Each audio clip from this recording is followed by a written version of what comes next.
My name is Pamela Still, and today, July 30th, 2015, I'm interviewing Ivan Bretzman. Ivan is also here with his son, Greg Bretzman, and his grandson, Justin, who is also called Bubba. And Greg, Ivan, do we have your permission to take this interview, and will you sign a consent form? Yes. Okay.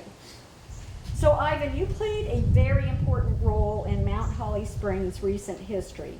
Can you tell us how you got involved with the Mount Holly Springs Fire Department, or how you got involved with fire departments in your life? Okay, the way I got involved, I was born, I guess you might say, it was born into my blood. My dad was a firefighter in Bendersville, which is where I was born and raised, and was family of 9. And he got a job at the Naval Supply Depot in 1939 or 40 when I was just young. And he worked at the Naval Supply Depot Fire Department for 7 or 8 years till after the war. And we also run a little farm in Bendersville, just back of Bendersville, called Bear Mountain. And my dad was very active in the fire company there. And I just grew up with being a firefighter. And from a very young age, I got involved, and I joined Bendersville Fire Company at the earliest age I could, which was 18, but I fought a number of fires before I belonged to the fire company because the age limit only left you join the fire company at 18 years old. One of the first fires that I can remember really distinctly was a barn fire near Peach Glen, which was in Dickinson Township, Cumberland County, but this is the first fire truck I rode to that fire on. And from there on, it just kept escalating into more and more, and my boys got involved as they became, it just went from there. So can you explain your passion for this particular fire truck that's behind you? Well, the fire truck that's behind me is a 1931 Seagrave, and I am really a Seagrave fanatic. I just love the name Seagrave fire trucks. I think they're the best built today in the market, and although they're not selling the most by no means, but I still think they're a good fire truck. And like I said, I rode this thing in March of 1954 for my first fire call. I was 14 years old. I just came home from high school and was hanging out at a little grocery store in Bendersville when the fire siren blowed, and I ran up and they told me to get on the fire truck, and we went to the fire. And from there on, this thing I just fell in love with. So can you tell us how you acquired it? Well, I acquired it after I had moved to Mount Holly Springs a number of years later. I moved to Mount Holly Springs and married my wife, who was from near Mount Holly Springs, Red Tank Road to Bowling Springs.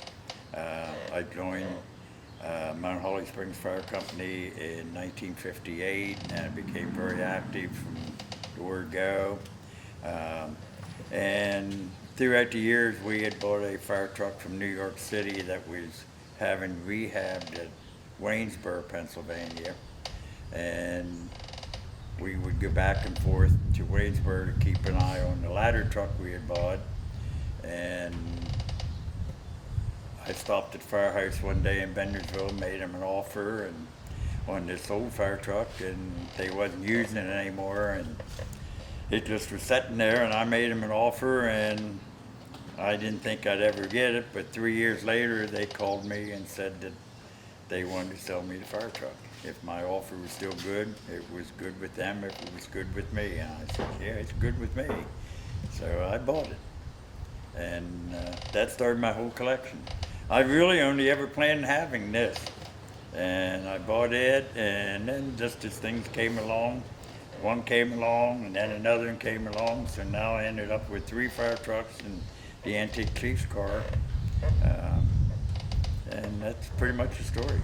Well, the condition is fantastic, so can you give us a little snippet of information on what it took to restore it to this quality? Yeah, I gotta give a lot of credit to Greg on that. Greg and I done this in the evenings.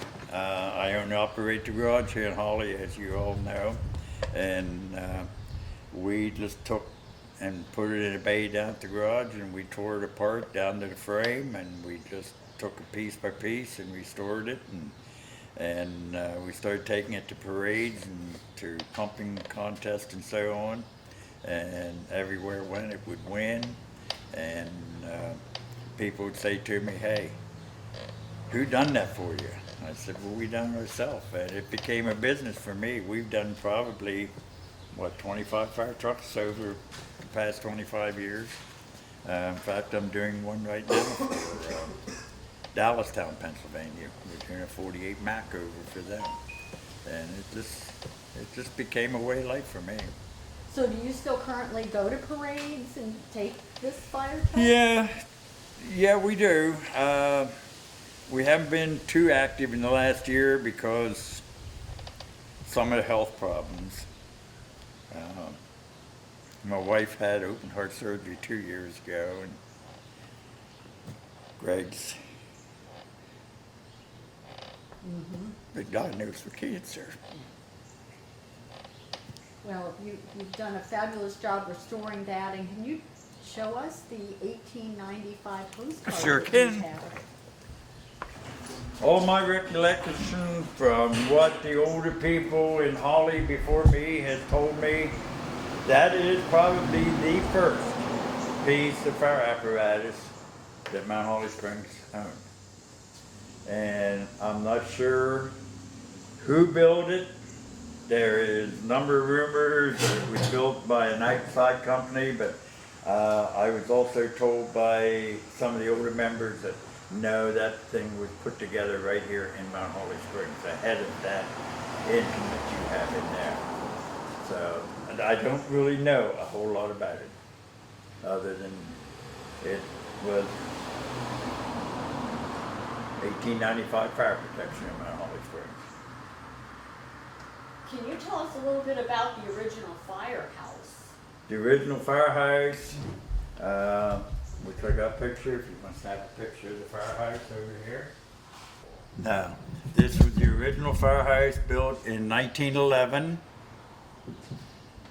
and dedicated in 1911. Here at the same firehouse, which was modernized for later equipment. You can see the doors has changed. You see two old pieces sitting in this picture here. And of course, when the newer apparatus was being built and so it became bigger, and they put a large door in instead of the two individual doors. As you see here was a hand-drawn ladder truck.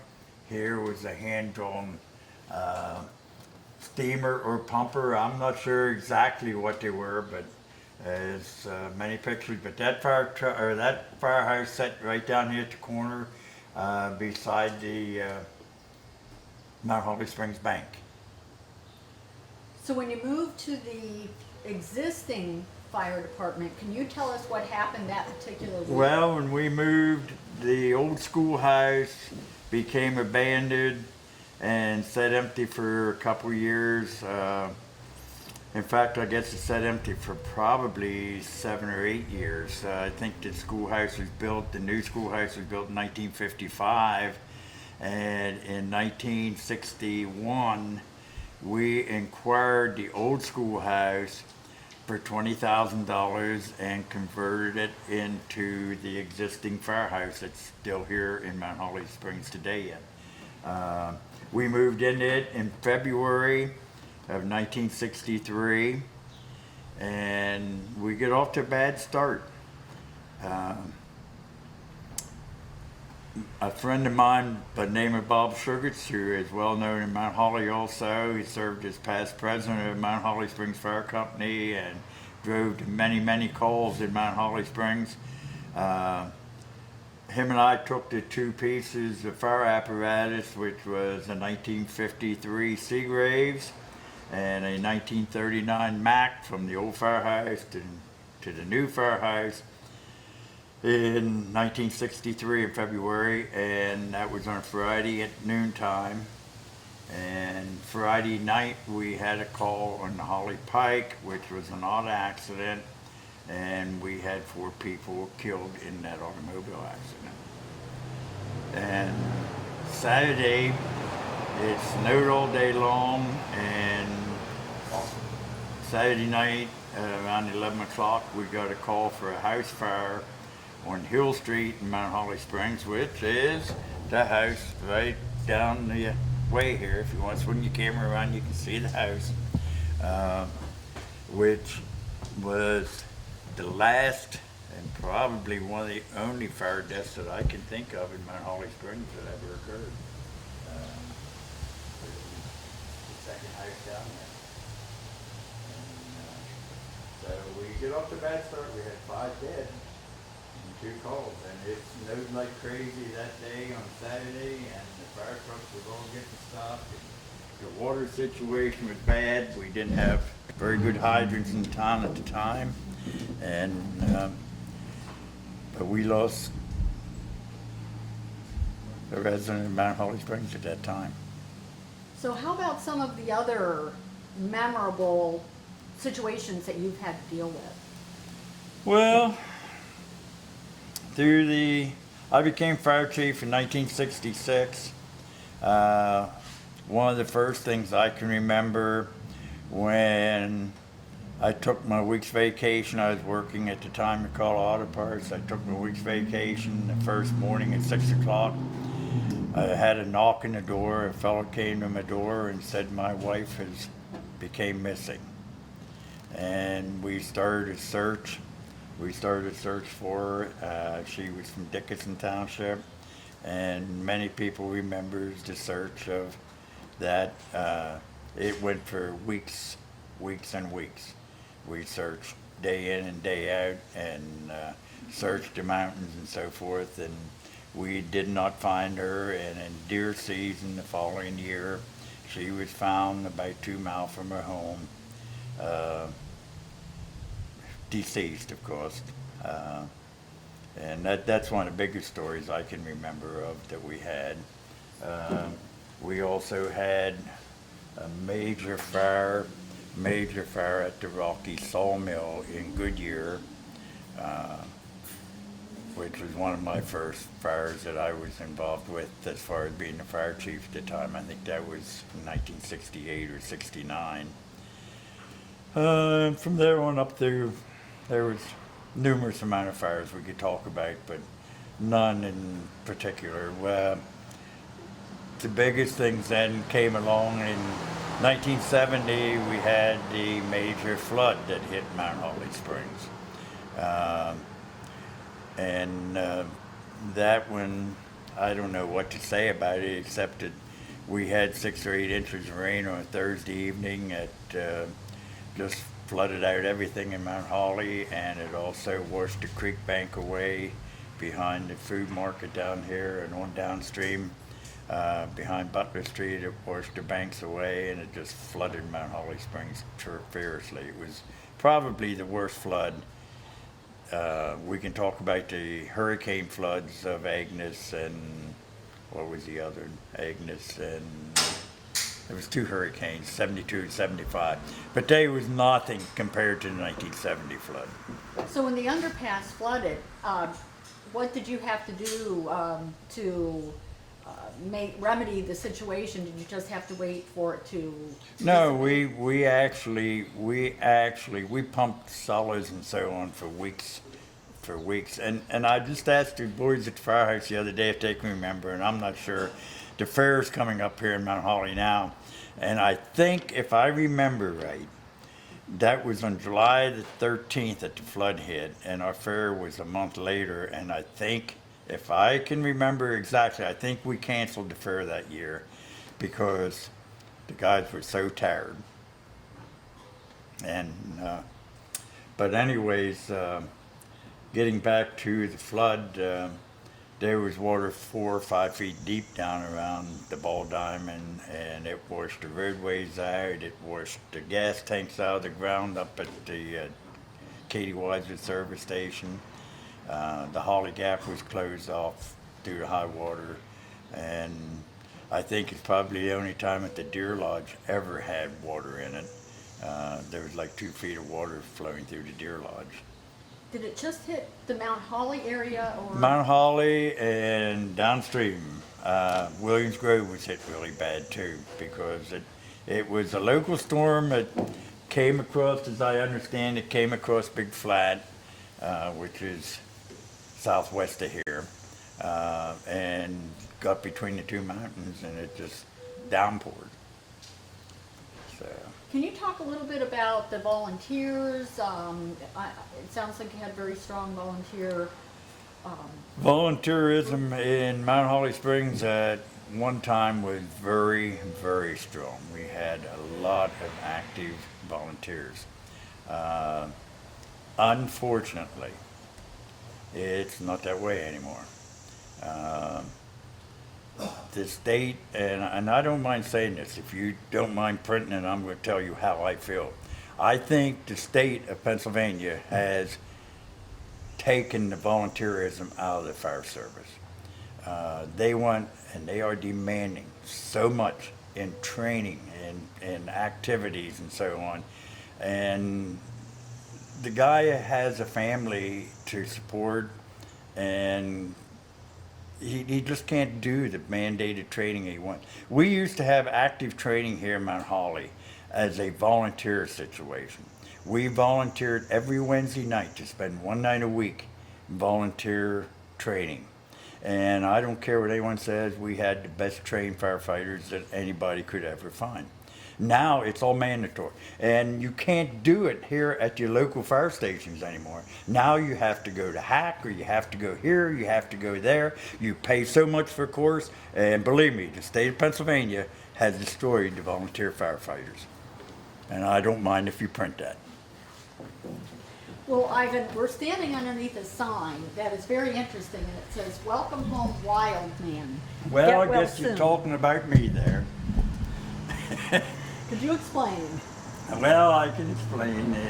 7 years ago, the day before my grandson's birthday, I get up on Saturday morning, and it was Mount Holly Springs yard sale day, and everything was going on in town, and I decided I was going to do some brush trimming around the house, and I was working around my house, and I decided to go up a tree 22 feet.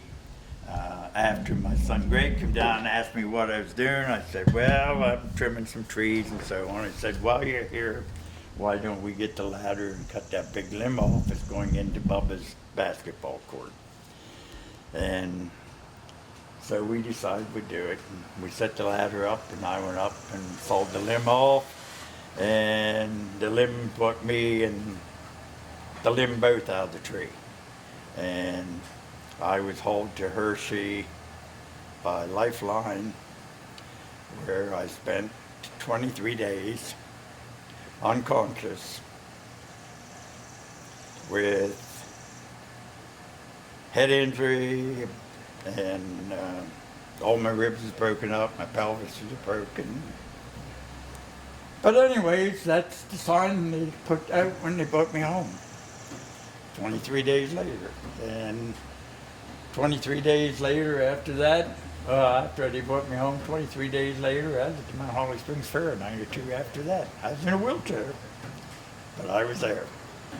So I'm curious, Ivan, in a small town, when you get a fire call or a distress call or whatever, and it's somebody you probably know, how is that for a fire chief or a Well, volunteer? anybody that says it doesn't bother them is kind of lying to you, because it does bother you. When you have somebody that you know lost everything they have worked for all their life, you know, it bothers you. You learn to live with it and you cope with it, but it can be actually touching. So Ivan, are there any other artifacts in your museum here that Well, you would like to point out to us? Yeah, maybe some that Greg might want to point out to. Over here's one I can show you. Kind of have it laid off in sections a little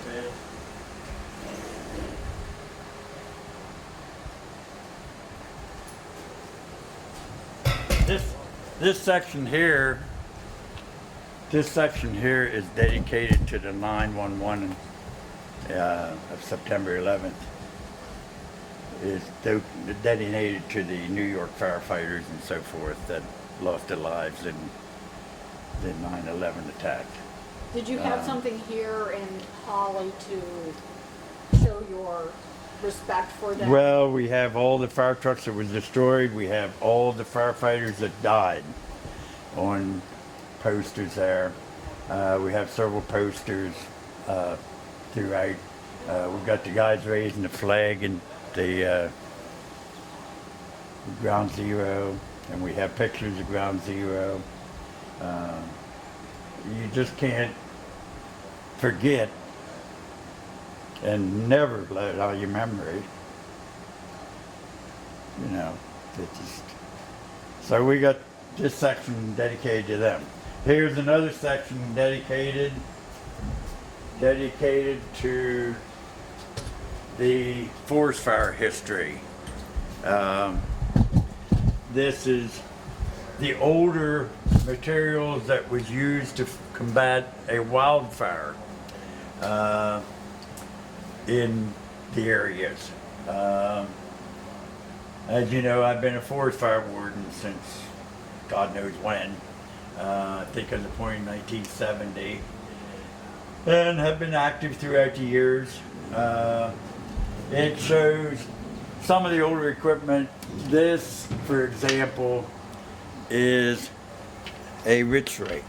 This is a newer style rake used by the forestry department today, and the difference between these two is not much.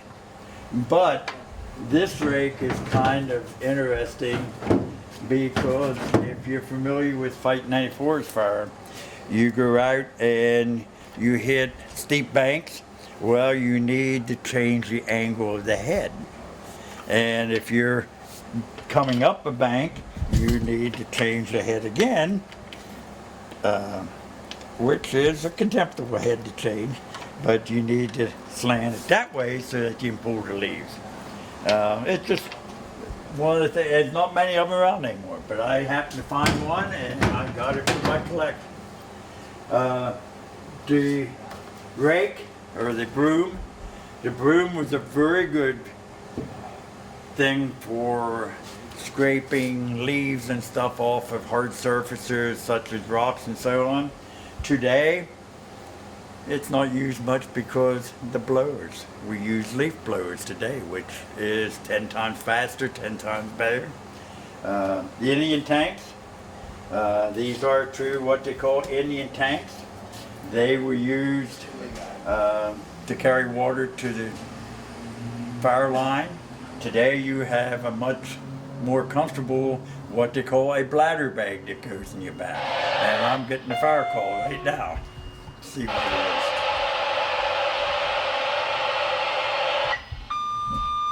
No, I'm not gonna have to go. Holly 100 Chestnut Street, Copy 36, Station 1. Safety Class 2, response back, says Copy 36. Okay. Yeah, we got paid driver on, so you handle that. Here we have the axes. This tool is still a very much used tool. It's what they call the Pulaski. The Pulaski is a multiple purpose tool you can use to chop or you can use to dig. One of the most valuable tools that we use today. Ivan, can you tell us about the fire that was in the mountain back here some years back? And Yeah. what you recollect from that, or how did you fight Well, that? Yeah, that was kind of an interesting fire. That was one of the few fires in this area that we used the water drop on. And it worked out very well because we was able to get a helicopter with a bucket on, and fortunately he was able to go to Hemp's Ponds and dip down in, fill up, and come right back up. And it was in an area in the Holly Gap, if you know, it's a very confined area, and for big planes to get in is not an option. So the helicopter came in, and he was able to really assist us really big time with the airdrops from the helicopter. The helicopter holds about 90 gallons of water in the bucket, and it doesn't do a whole big area at a time, but being so close to Hemp's Ponds and so on, he was a very valuable asset in the mountain fire that burned up here. So I'm curious, you just got a fire call. Mm-hmm. And so when something like that comes in, can you kind of explain to us how you discern what you have to react to? Well, you just react. Of course, you know, the younger you are, I think the more adrenaline flows, and you get older, you kind of let it kind of go by with a little more ease. But still, you're thinking of who's in trouble, what is the trouble, how serious is the situation. You know, you think about all this. If it's a medical situation like this and happen to be here, you're thinking about the medical end of it.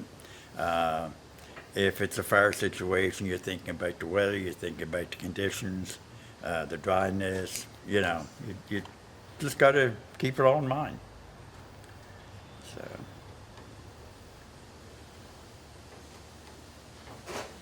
Get something out of Greg. Why don't we have Greg join you? Yeah, I think. So we can get. And Bubba, he kind of skipped out of here. Yeah, so we can get your input. You're the next generation. We'd like to hear from you. I don't know what you want. Are you interested in the firefighting because your dad got you into it? Oh yeah, yeah. I'm a third generation firefighter. Actually, the first fire station I belonged to was the Union Fire Company in Carlisle, only because of the age. The Union in Carlisle, you could join at a younger age. As soon as I turned 18, I could join out here in the Citizen Fire Company. And at the age of 18, I joined the Citizens here in Mount Holly, and have basically been involved throughout the years here in Mount Holly, serving from the spots of a lieutenant the whole way up through to the deputy fire chief of the department. And at this time now, I'm serving as the township fire chief for Dickinson Township, which surrounds Mount Holly Springs pretty much between them and South Middleton, and work hand in hand with the Citizen Fire Company. So I imagine there's a lot of solidarity among the firemen. So you have to watch out for each other, and I'm sure you form a lot of friendships. Oh yeah, it's a brotherhood without a doubt. The brotherhood is, even though the number of volunteers that you have today, and there's many a thing that goes to the dwindling number of the volunteers, but once you're a fireman, you're always a fireman. It's kind of like the Marine Corps will always tell you. And Never let anybody behind. And firefighters, I mean, the brotherhood is very strong. It's you come down to the carnival, you're going to see guys that you haven't seen walk into the door of the firehouse all year long, but they'll be down there to maybe make a pizza or help run a nickel pitch or something like that, you know, to do their part, because that's at their ages, you know, that's what they can do. So in your time, did you ride on the back of the fire trucks where you just had to hang on? Do you remember Yes. that? Yes, I did. When I very first joined the fire department, we were still allowed to ride on the back step of the fire engine. And actually, the first call I rode on would have been on the Citizens 1953 Sea Grave, and I rode on the back step of it. And later became a very active driver on that piece. Yeah. Remember. So is that, to be a driver, is that something you have to work your way up to? Oh yeah. Oh yeah. Takes yeah. specialized training. I'm gonna go back to your dad for a minute and just ask him what happened on one of the first times he was driving the fire truck in Mount Holly. No, not one of the first times, the first time. I drove the fire truck down Chestnut Street. It was down here at the old firehouse at the time. And my old buddy Cy Russell, he'd get on the back and we went down Chestnut Street, and I kept thinking, this is the first time I'm driving, everybody's gonna be watching, and I'm gonna take it easy. And I went down Chestnut Street at a very safe speed. But I did not slow down too much at the railroad tracks, and Cy was riding the back, and he bounced up, and when he came down, his nose hit the handrail he held on to, and his nose was bleeding. He got off the fire truck and was complaining to the assistant chief that I hit the railroad tracks too fast. The exact words out of the assistant chief was, well, boy, you'll learn to hold on, won't you? There's a couple other words added to that, but I'll just put it that way. Greg, let's call you back a second and just ask you, any interesting things that happened to you while driving or on the fire truck? No, really over the years, I mean, every call is different. You know, every time you go out the door, it's a little bit different thing. But I was around as a young man, not involved in the fire department during the floods and stuff. Now the wildfires, the one that Dad was talking about earlier here in the Holly Gap, I was involved in that one. That was kind of neat. He was actually commanding that one. That was kind of neat to see the involvement with the helicopter and all. But really, through the 80s and the 90s, the fires, there wasn't as many, but there were bigger fires. And every time you went out the door, it just made you think different, because one afternoon you might be going on a residential fire, the next day you may be going on a warehouse. But really, after an outstanding fire, there was nothing that was really truly outstanding, you know, that you could stand here and talk about, oh yeah, we had everybody from the county there or anything like that. So just curious, was there ever a time you're at a restaurant, fire call goes off, you have to get up, you respond immediately? Oh yeah, without a doubt. I mean, My wife should be here to answer that question. yeah, there's been many a cold meal and many a time that you've got up from the restaurant and taken off and come back to pay the bill later, or throw some money on the table and come back in later on. Was there anything else you can think of that you want to show us, Ivan? Or No. Greg, while we No, not that I can think of. I just explained the three of them a little bit. This is a 1964 Seagrave, of course. Was built in Columbus, Ohio. That's my 1931. And over here we have one of the latest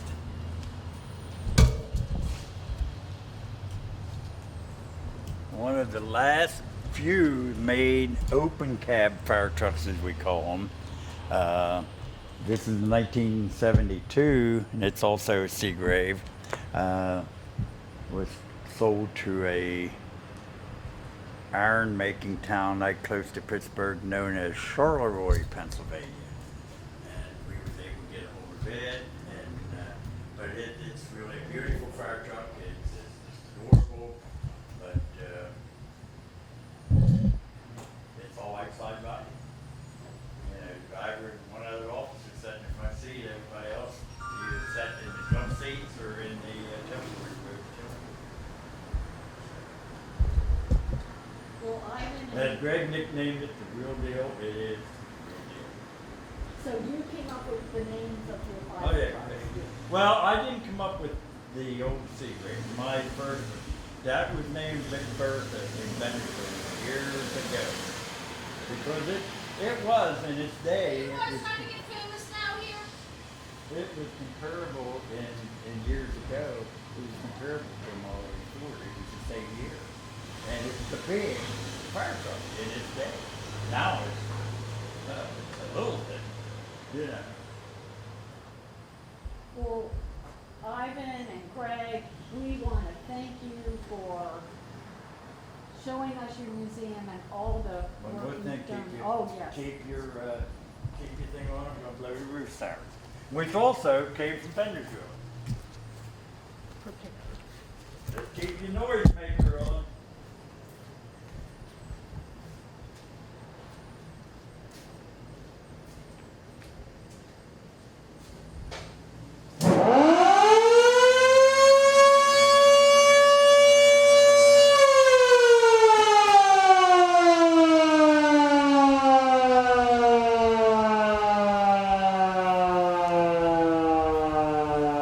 That is how you used to get the fire department to respond to a call. Now, Ivan. Yes. I assume that the firefighters in Mount Holly know that that's you. Oh no, it's all done with paging today. But that is how we used to. When you heard the siren blowing, you all went running. You went running to the firehouse. And there's another interesting story. At one time in Mount Holly Springs, when there was a telephone operator, if you had a fire call at your house, you dialed the operator. The operator had the button in the telephone booth to press the siren, and the guys would go to the firehouse, pick up the phone, so they'd tell them where the fire was and where to go. And that was at that. That was down here? where, Harmon? yes, down at Herman and Main Street, yes. Baltimore. Yep, yep, that's how it was done years ago. And today there's very few roof sirens anymore. And to me, that just takes the breath out of me to hear a roof siren. I always said the roof siren, you get through a strange town in the middle of the night. There was nothing like hearing a roof siren going off. You knew somebody was in trouble for some reason, but it's just something that I've enjoyed. And I was lucky enough to get the one, but that thing, it probably fired up while I blowed it there. Because it's a siren that blowed in 1931 when that siren, or that fire truck was new. And it's on your roof. It's on is my it? roof. Understood. Yep. We blow it every year to start the Halloween parade. That's about the only time. Every now and then on a Saturday, when the county gives a test, I'll come out and blow it, you know. But I'm sure people doesn't understand what it is anymore. Greg, you want to join your father, and we humbly thank you for your service, and we really appreciate you letting us interview you. Okay. Okay. Thank you. Thank you very Alrighty. much. Gentlemen.